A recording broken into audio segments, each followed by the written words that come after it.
Ladies and gentlemen, the Minnesota Timberwolves are not here for your nonsense. They go to L.A. trying to knock out LeBron and the Lakers. Timberwolves lead by 2 midway through the second. Anthony Edwards 3 the hard way, real hard way. Missed the free throw. The lead is 4. Nickeil Alexander-Walker, that dude right there, one of the stories of the game. Rudy Gobert, Timberwolves leading. LeBron from Luka Doncic, Lakers within 8. Less than a minute later, Doncic on the drive, and he lands awkwardly. He hit a couple of free throws, but went into the locker room. Lower back clearly was bothering him, and took him a while to get going in the second half. Lakers trail by 10 at the half.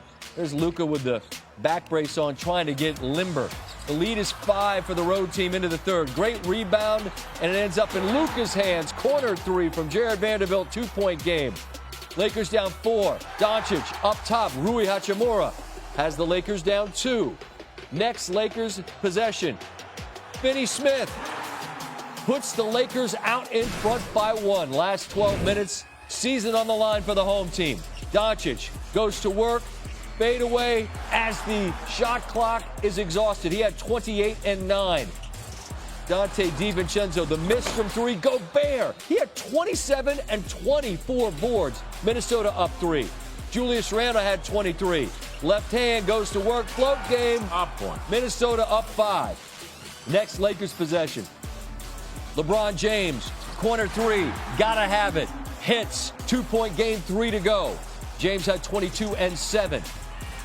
In transition, it's Connolly to Edwards. Held to just 15. He was 0 of 11 from 3. The Timberwolves missed 18 straight threes in this game until Mike Conley hits that one. That increases the lead to 6.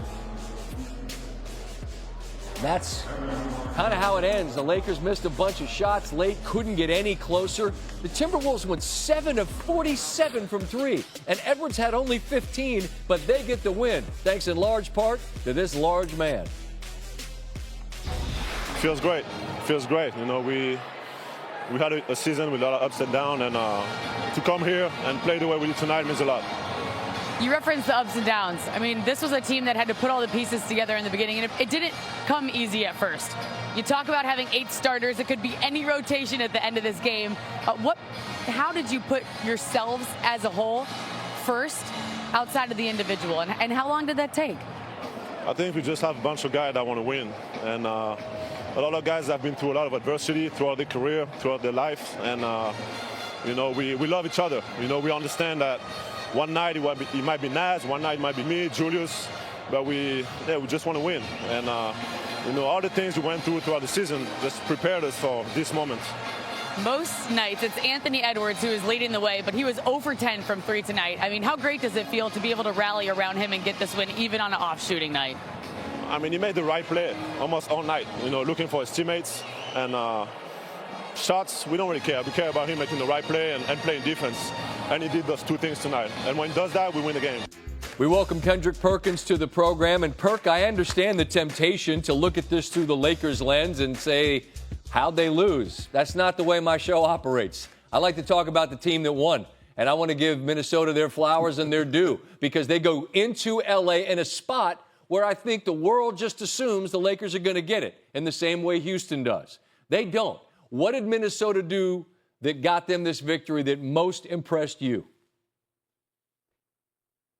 Well, Scott, it was everything, and I actually picked the Lakers to win this series in 7. I did not expect this to go this way. I knew the Minnesota Timberwolves were a physical, athletic team with a lot of length, but it really showed in this series, and they showed a lot of heart, and they showed that they're all in. And it started off with their 2 bigs, Julius Randle and Big Rudy Gobert is what I call him. I mean, he was a beast all night long. He's really been a beast, Scott, in this series. They've been trying to pick on him, but his numbers didn't show up in the first few games of this series, but his defense has been there. But tonight he attacked the offensive glass. He imposed his will in the paint. He got it done on the defensive side of things. Offensively putting it back, going up strong, and Julius Randle in the 4th quarter. I mean, taking over the 4th quarter when Anthony Edwards was struggling. And speaking of Anthony Edwards, Scott, Can we talk about this young man being the best young leader in the game of basketball? On Please a do. night when he struggled, trusting his teammates, and 8 assists, 11 rebounds, doing everything else that doesn't show up in the stat sheet. I'm so impressed by this Minnesota Timberwolves team, and I got to give them a lot of flowers.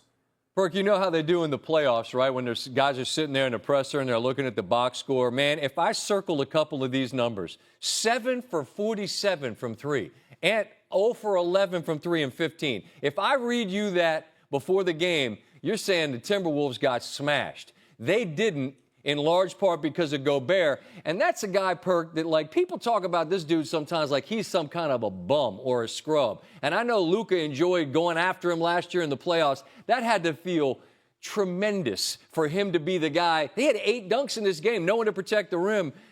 I mean, as much as anything, he's the reason they won this game, is he not?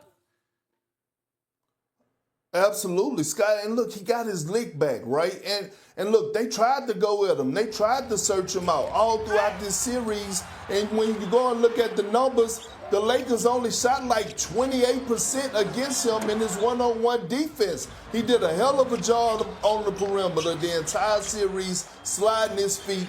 This man is a 4-time Defensive Player of the Year for a reason. Right. And I'm glad Rudy rose to the occasion on the road with a monster game tonight. I'm happy for him because he does take a lot of criticism. I've been critical of him at times, but I also respect of what he brings to the table. The role that J.J. Redick plays in this series will get a lot of scrutiny because he was all in with the starters in the game on the road over the weekend, right? They played the entire second half. And LeBron's 40 years old. He's the only 40-year-old we've ever seen play at this level, but there's only so much tread on anyone's tires. What role did Redick's plan play in what happened this evening, Perk? Hey, I'm J.J. Redick. I know basketball more than anybody in the world. I'm going to stick with this small ball lineup. No matter how big the Minnesota Timberwolves are, I'm going to do it my way because I only care about offense. Forget the fact that they have Rudy and Julius Randle has been punishing us in the paint. Jayden McDaniels has been going off in this series. I'm going to stick with a 40-year-old LeBron James playing the center position. And guess what? If Finney Smith gets in foul trouble, I'm going to go with Maxi Kleber. I'm going to bring him into the game and hope that he could go in there and mix it up. Scott, it was ridiculous. I never want to do this and blame a series on one individual, but I have to blame this series on J.J. Redick because when it comes down to the postseason, as a coach, you have to make adjustments. And when you see that things aren't going as planned, the 2-3 zone trapping Anthony Edwards is not working because he is growing right in front of our eyes and picking it apart. When you see that you need a guy like Jackson Hayes in the lineup, but you're only thinking about offense because that's what you want to do, and you lose this series in 5, then you have to take the blame for this because you didn't make any adjustments whatsoever to adjust to this team and help your 40-year-old aging superstar LeBron James out, who was battling in the trenches.